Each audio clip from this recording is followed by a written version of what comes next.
Hey guys, I'm going to do a deck profile for the mid-range hunter deck that I've been playing.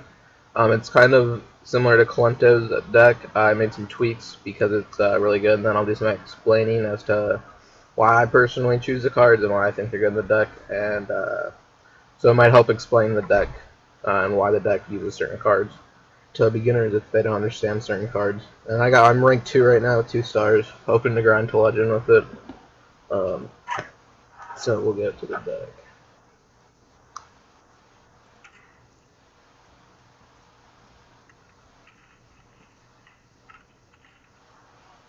So 2 hunters mark. It's so a lot of times people run big taunters and they think that's a good way to stop hunter.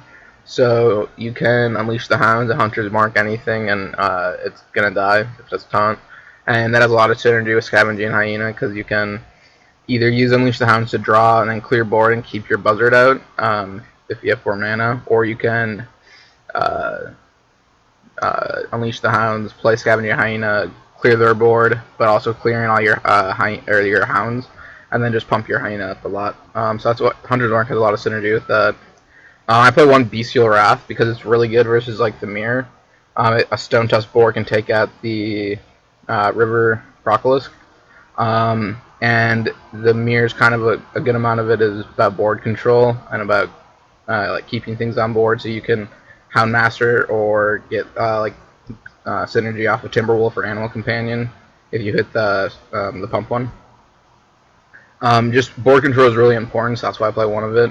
I took out a tracking because I don't like tracking because a lot of the times I didn't want to discard. Like I would hit like 2 kill command and then a card I needed, and I didn't want to kill off both my kill commands.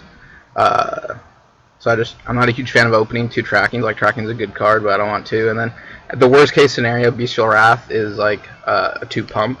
But best case scenario, it acts as a 3rd flare against Explosive Trap because I've won games where I've put the Bestial Wrath on a hyena, attack, killed my board, pumped my hyena, then I attacked with my hyena and won the game. 2 flares. This is a card I would consider cutting because now that all the decks are hunter, it's just it's pretty much you never kill a secret because these hunters aren't playing secrets. So that's a reason to get rid of flare, but it's also just a good like 1 card, 1 draw. It can be nice versus maybe Miracle Rogue to get rid of their stealth and kill their guy, but the stealth doesn't really matter. It's just pretty much just a 1 mana draw, 1 tracking, like I discussed. Why I cut the tracking. It's so good because it lets you search for answers to certain situations, but I just don't like it at 2. 2 Stone Tusk Boar has a lot of synergy, and synergy with Buzzard, with if you hit Loki or whatever his name is, with Animal Companion or Hyena, and it just lets you poke damage on them. Turn 1, if you're going first, dropping a Stone Tusk Boar generally either forces out them to trade their own Stone Tusk Boar if they have it, or to use their coin, then use their hero power, which if they're using their coin for that, I'm 100% okay with that. 2 Timberwolf, he's just a good pump, gets everybody pumped up, pumps the Unleash the Hounds, and just does additional damage if you need to. And on turn 5, it's not bad, in my opinion, to drop Timberwolf and then Houndmaster and make just a 3/3 with taunt. And then generally that means they can only get through Timberwolf, and then your Houndmaster is free to do 4 damage. To Unleash the Hounds, it's pretty much one of the best cards in Hunter. Just summon guys based on their board. Only 1 Ironbeak Owl. The Hunter's Mark is a more versatile Hunter or Ironbeak Owl because mostly you're Ironbeak Owling stuff to get it to get rid of the taunt. But if you can just Hunter's Mark it and ram into it, that's usually just as good. 2 River Crocolisk. It's just a great opening. Coining into River Crocolisk is great. It trades well. 3/2s are kind of seen not as much play, in my opinion, and they generally, you can't beat the 3/2s, but he's just a good opening because he has a lot of health. He's good to pump with Houndmaster, and he trades with stuff like Scavenger Hyena and lives, and any other 2-drop that has 2 health, which There's a lot that are really popular nowadays. 2 Hyena, he just gets big when you kill off your own guys, which is great. Buzzard for the draw power. 2 Animal Companion is it's generally always like, say, even if getting like the worst one in the situation, not getting the charge pig, like generally they still have to waste removal on killing the taunt, and if they don't kill off the dude that pumps everyone, you're free to make a great play with Unleash the Hounds or even Stone Tusk Boars. Or it leaves him on the board for Houndmaster to pump him. 1 Deadly Shot just to get rid of annoying things. It's kind of like I won one of these and 1 Iron Beak Owl because 1 was silence it a turn earlier, cost less mana, but getting rid of it's generally better. 2 Kill Command.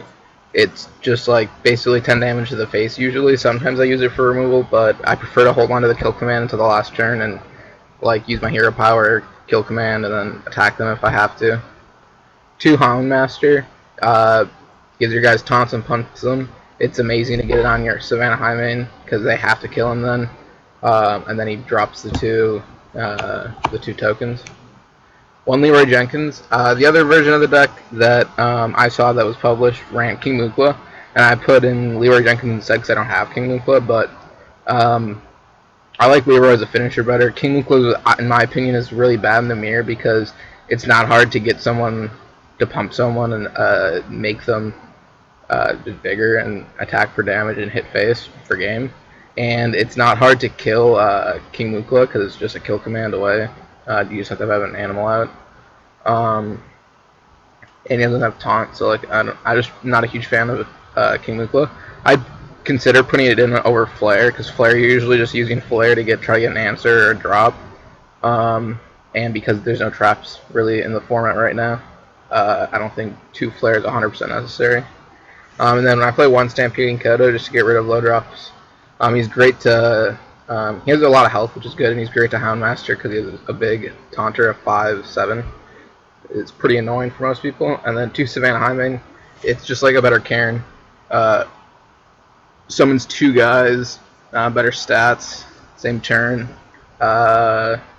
You can, if he sits on the board, if they don't kill him the first turn, it's 6 damage to the face, which is a lot, and usually at that point on turn 6, you're a hunter deck, you have a lot of tempo, so you generally do. So if you're playing against a slower deck, you can usually hit 6 to the face and then drop something like Leroy or Kill Command or Unleash the Hounds for more damage or something like that. It's just really hard for them to deal with it, and with Mage and Shaman not being up there in the meta right now, there's no Polymorph or Hex you have to worry about. So the best they can do is silence him. Like the best play to counter Savannah Highmane is Iron Beak Owl Deadly Shot, which most people don't play more of, or don't play like more than one of. Some people might play 2 of one, but playing 2 of both is uncommon. Because that clears them, and then I don't get any tokens. There's not a whole lot of things like, I guess people can play Iron Beak Owl and some other 5 damage removal, but it's a hard card to deal with, which is, and trading with him is great because if they just drop a high drop, you can trade and you get 2 tokens. You can draw off the tokens off of Starving Buzzard if you want, but Savannah Highmane is just a really great card. And then if you can Houndmaster him the next turn, it's 8 damage to the face, and they have to get through an 8/7 taunt that drops 2 guys when they kill it, so it's pretty much game if you get a 8/7 taunted Savannah Highmane hit to the face. So that's the deck profile. I'm trying to get to Legend with it, and hopefully I do. So subscribe if you like the deck. Let me know if you want to do other deck profiles of some other decks. I have some, I don't know, not really out of the ordinary, but other decks you don't see a lot. Like I have a Shaman deck that I really like. So if someone has a deck profile they'd like to see, just comment. Thanks.